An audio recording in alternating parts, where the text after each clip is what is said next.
Hey guys, welcome back to my channel. Thank you very much for watching, liking, sharing, subscribing, and commenting. Remember to turn on your post notification bell as you can see my recent updates, and I update every day, almost every day. So guys, the first question comes to us from trigonometry and bearing, and it says three towns, P, Q, and R are situated on level ground. R is 20 kilometers due east of P. So right here, we have a very useful information. Even the first sentence was useful as well, but this part has more data in it. So it says the bearing of P from Q. So from Q, no, the bearing of Q from P is 65, and the bearing of R from Q is 155. What is the distance of P from Q? So guys, right here, we're going to go ahead and construct the triangle, or whatever image this would be, because it's 3 points, it has to be a triangle, and see where it takes us. So it says, gonna be on level ground. That means gonna be a plane figure, a plane shape. So R is 20 kilometers east of P. So P and R is east of P. And we know east is gonna go this direction because the cardinal point spells the word we, and so R will be here, and that is 20 kilometers. All right. I also states that Q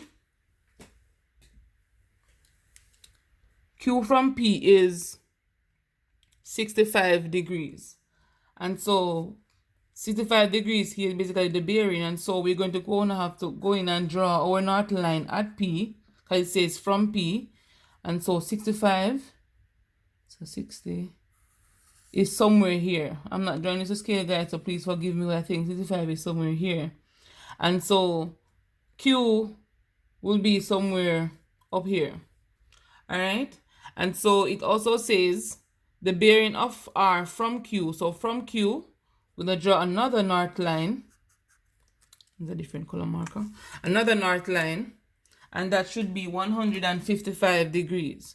So we know the entire 180 would be somewhere like that, and that will be our 90. So 155 will be somewhere here. I'm going to draw my 155 degrees right here. All right, so from the north line to here is 155 degrees, and that's Q. I hope you understand what I just did.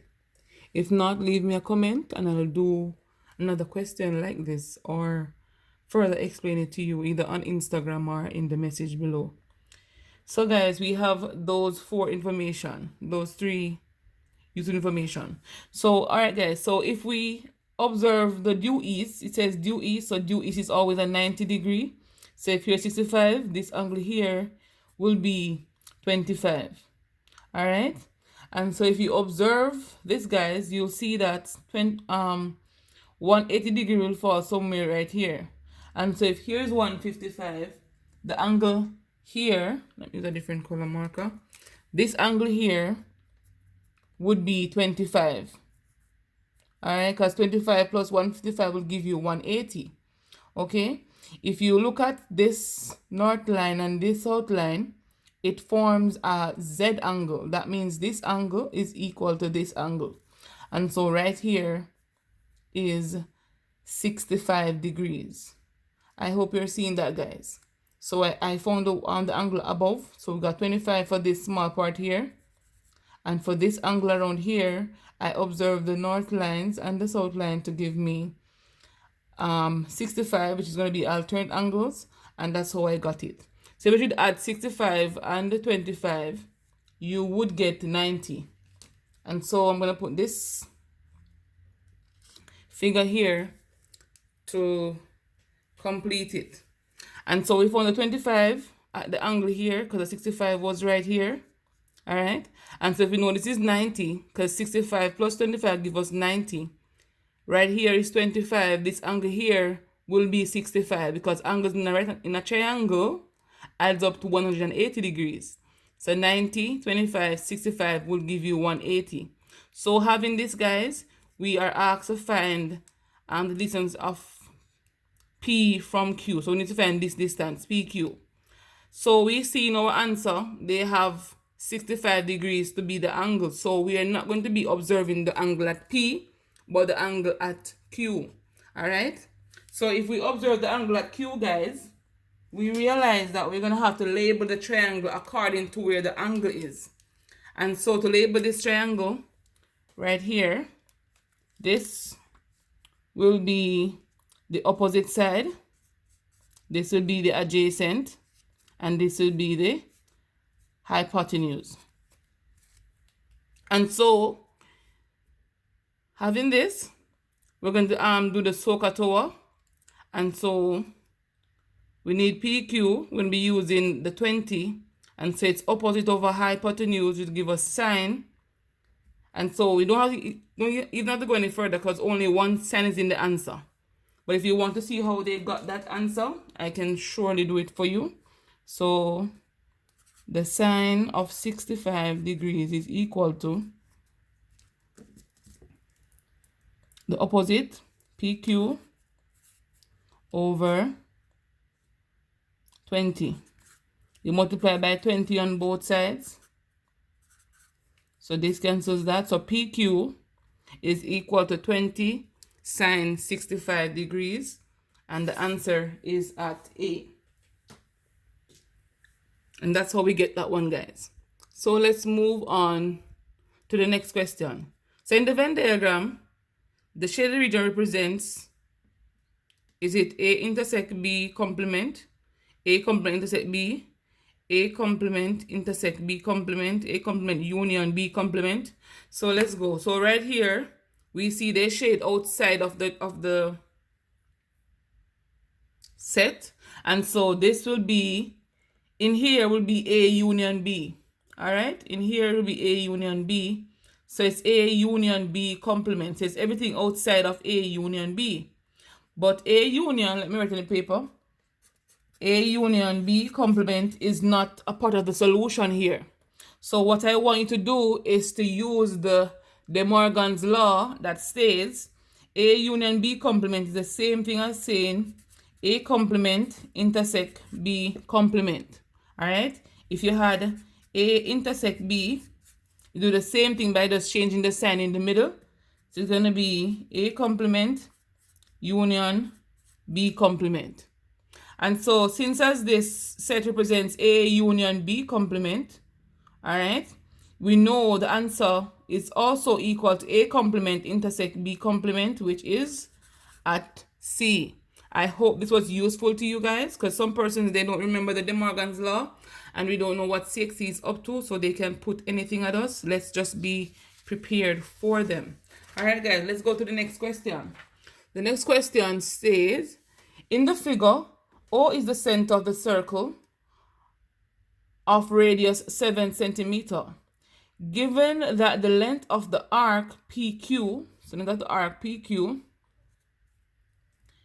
is 11 centimeter, what is the length of the circumference of the circle?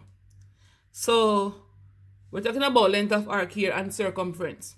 But we know that to find length of arc,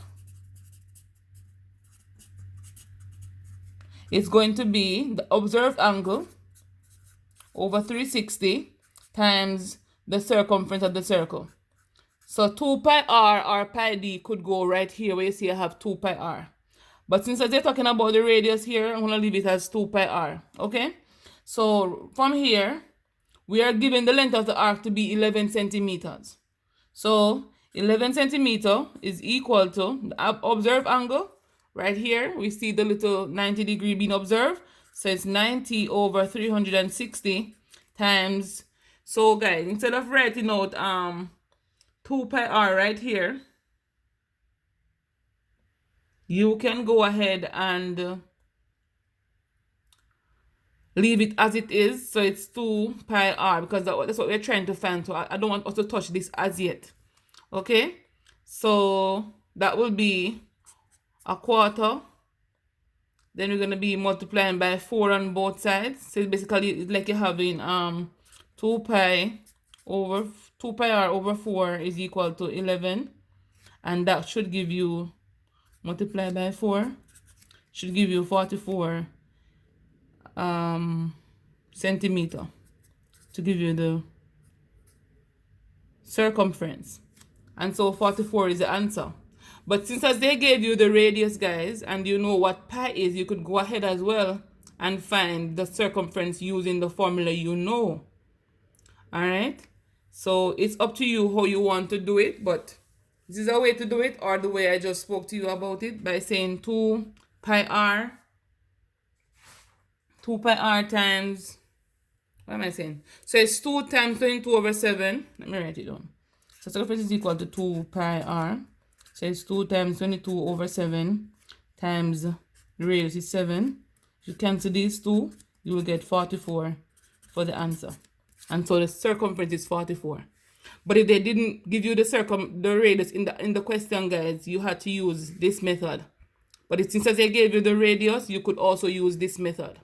All right? So open up your minds to different ways of working questions, as that is very important. Let's go to the next question, guys. So the next question says the coordinates of the image of the point 0,5 on the reflection in the line y equal 8 is. So right here, guys, you can have two ways of doing it. You can either go visual or you can use the reflection formula.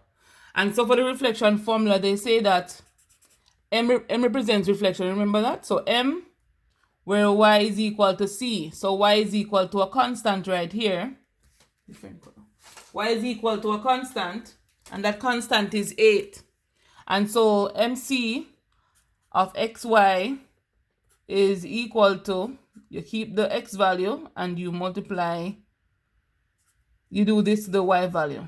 So the y value will be 2c minus y. Okay, so let's go. So this is a general formula that you use to find the image under reflection of a constant where y is equal to a particular, no, y is equal to c. So let's go. So we know that this is the x value and that's the y value, 0,5.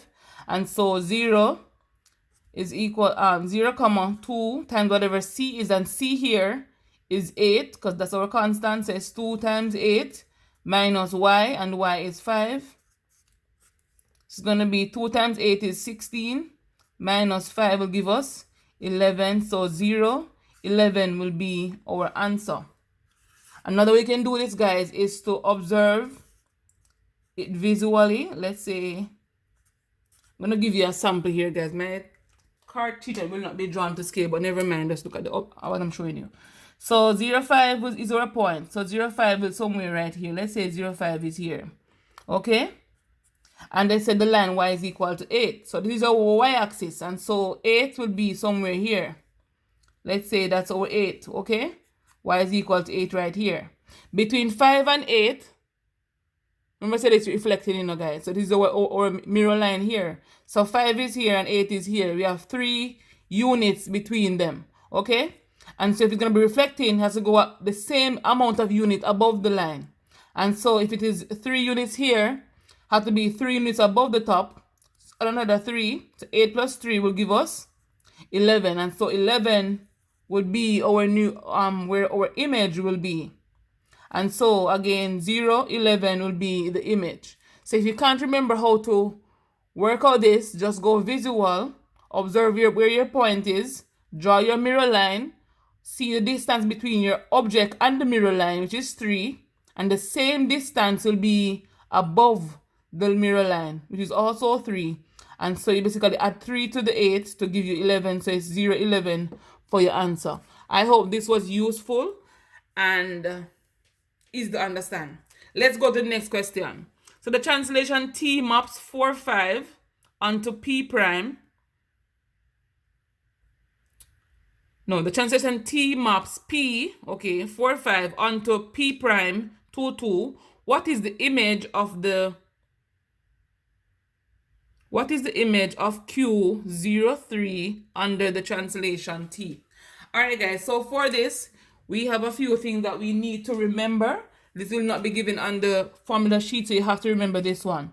So object plus translation is equal to the image. All right.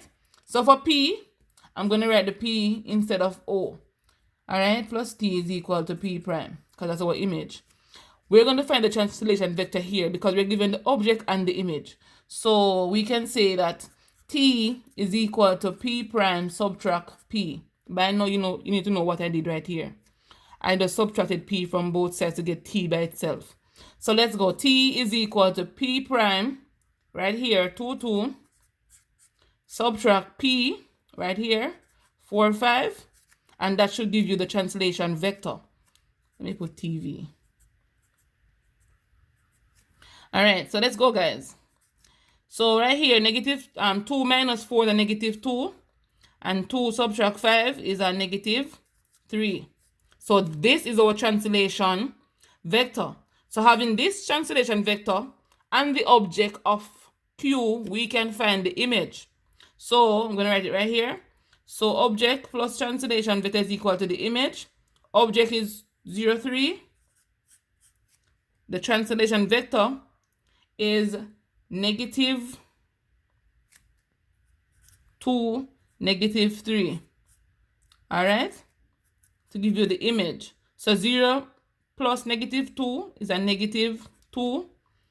And 3 plus negative 3 is 0. And so the image of Q, which would be Q prime, is negative 2, 0. But that's X and that's Y. So negative 2, 0 is at A. And that's how we get it, guys. So guys, remember to leave me a comment in the comment section below if you understand what I just explained. If you don't, please do as well, because I need to know how far you are and how best I can help you. So remember to like, share, comment, subscribe, tell a friend about me, let them come and learn something. As you know, I have a lot to offer. I have a lot to explain to them. So guys, thank you very much for watching and staying tuned to my video.